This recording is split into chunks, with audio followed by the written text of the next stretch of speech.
and that this county's going to get bigger, and that there are going to be needs for more government. I hate the term big government, but government's going to get bigger in order to serve the needs of a growing population. If you don't believe that, then you're right. We shouldn't be looking at anything.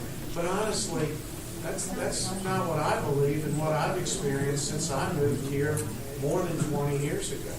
Okay, but you did share the information with the city of Winchester about this project. Yeah, that's They required. requested It is. It's required by who? It's under the statute. You have to, if there's a municipality that's affected by the proposal, by law, they are required to receive it, still subject to confidentiality. But you're absolutely right, and it was given to them, and the reason they're affected is they're next door. But we're affected too because we pay for it. So if you're free, the county board of supervisors and this LLC are free to agree to let us know all about it, then why? No, and I get the concept and I understand the frustration. Number one, we don't know how much is going into this building. John said, we don't know what the customer wants. We don't know how this thing is finished, how many feet it is exactly. We do have the neat study that says that the 150,000 feet will accommodate a consolidated government, even with the projected growth. I've forgotten how many years, but I believe it's 20-some years into the future, that's impressive. But in terms of, is it a building with floor covering like this versus something else? Nobody's come to us and said what it is, so it's kind of, when you open it up, I don't know what more there is to disclose. We don't mind listening to the discussion, though. We don't mind at all.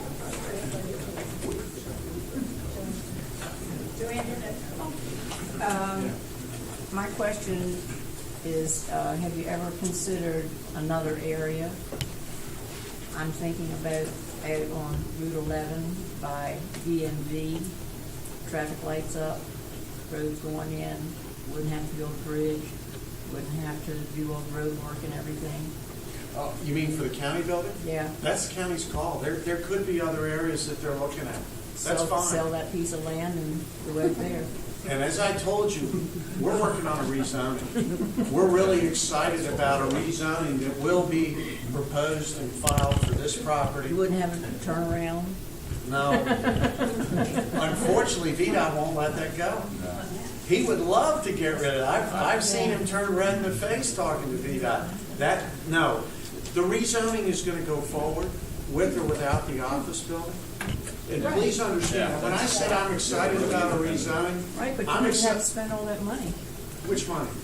for the road work. And No, ma'am, that's tied to the rezoning. That has nothing to do with the county. We're stuck with that. Yeah. This property This is stuck with that. Charlotte, Bill. Yes, ma'am. My thing is, when we moved here about 6 years ago, one things that we was being told was that we need a new elementary school, and the new elementary school was built. There was growth going to happen, and then they ended up, the plans had to be changed because they weren't going to use the current one that they were trying to use for something else because the growth wasn't there, the tax dollars weren't there. We have currently in the county many developments that are not developed because they either have gone under or whatnot. We still have schools that need major repair and have serious deferred maintenance. And now we're going to build a new school because one that was either just not constructed well enough because it was just, whatever. I don't understand how you can put so much money into a building and then say, well, we're not going to be able to use it anymore. We're going to build another one next to it. And that's my problem with how the county is managing the buildings. We have empty buildings that the county owns that are not being used.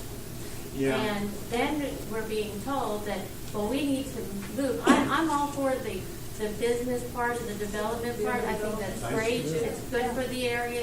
It made, it's good. And consumers, they want things like that. But the part with the county having to more or less make a decision that, well, we got to get this is like a once-in-a-lifetime deal, is a little bit unbelievable. But, I mean, What I think. so that's my thing, is that they No, don't I- have a good track record of that's a maintaining great the point. buildings that they have, and we don't have the growth that they were planning for. And you can drive around, there are a lot of underdeveloped communities all over, and they still are trying, empty lots, empty lots, empty lots. Well, number one, with regard to the growth, over the last two censuses, and I assume they count noses properly and all that when they do it, we grew approximately 40% the one before and a little over 30% this most recent one. So we are growing. And I think that's great. Again, it's like a church. If it's not growing, it's dying. Right, And- but we're and- not Loudoun County. We're not growing like Loudoun County. No, ma'am, no, none of that. But I will tell you, the analysis that needs to occur on the part of the county, and again, all we want to do is rezone our property and move on, and at the end of the day, if we have 10 extra acres to sell, it's not going to break our hearts. But we're honoring the deal. We're honoring the commitment. But I do think you're right. The county needs to do an analysis of, I've got an existing building, let's pick on that. What's it cost to renovate this versus, or sell it or whatever, versus a new one? And what I'm talking about is a school, for example. And I will tell you, in my experience, whether it's a house or an office or a factory, what you're going to find is it's cheaper to bulldoze the thing and rebuild it than it is to renovate it. They just did a wonderful renovation of a really nice and historic school in the city of Winchester. The numbers are staggering. They could have built that school several times over. I'm not here to debate that. It's beautiful. It's a historic landmark.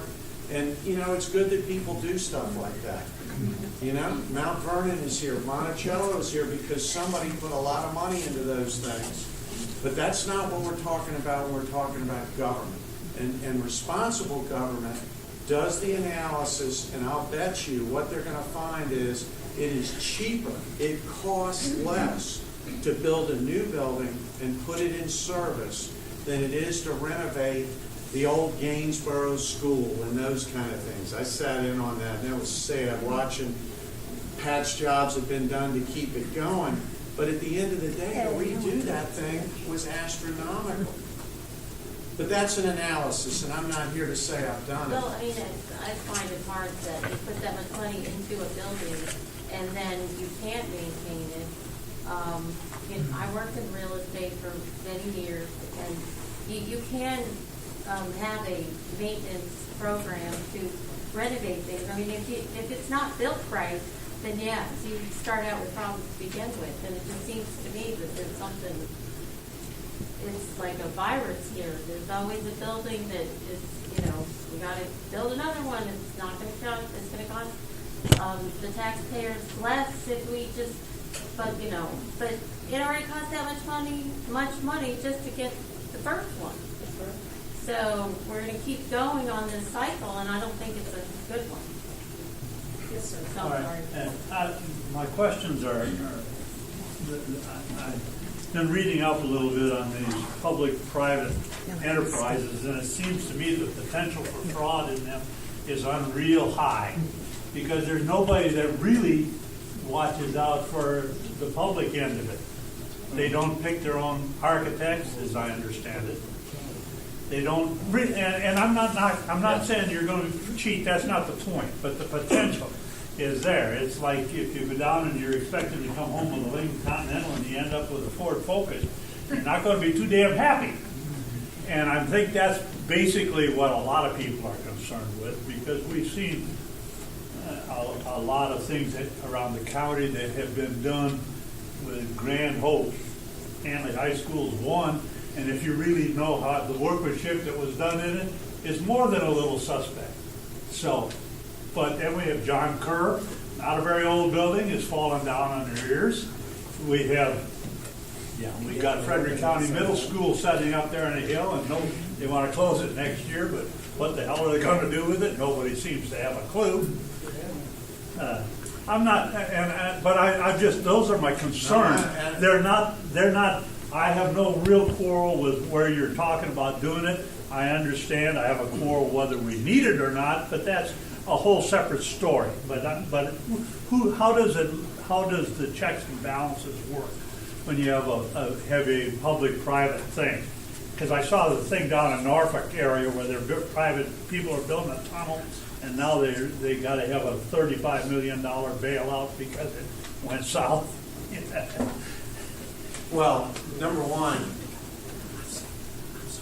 county government, the Board of Supervisors, City Council, whoever it is that's received a PPA proposal, it's another way of doing things. The traditional way is you do the bid process, and the low bid wins, and you go forward. And unfortunately, when you do that, you end up in situations where people default. They need bailouts and things like that.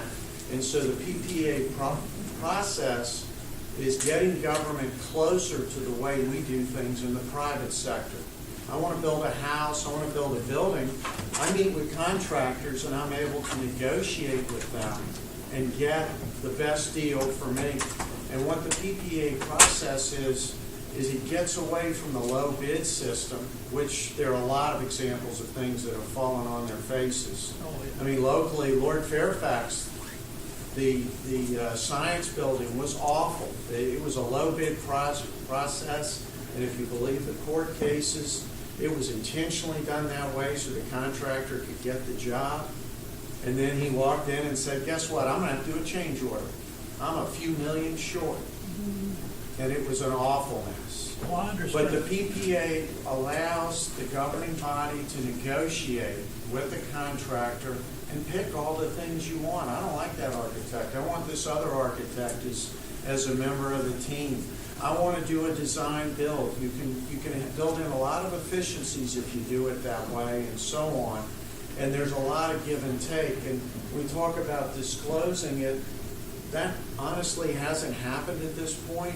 So once you get into that, if the county chooses to disclose, hey, look, I've got a lid on this thing, this is what it's going to cost, and we've got some of the details down, that may be an appropriate time to daylight it. At this point, there's not really anything to daylight other than what we just discussed. But that is the process, and that's how it works. And I think one thing that is just really important for government to do when they're entering into this process is, who's my contractor? And is it somebody that I can trust? Or is it going to be somebody like, I hate to pick on it, but what happened at Lord Fairfax?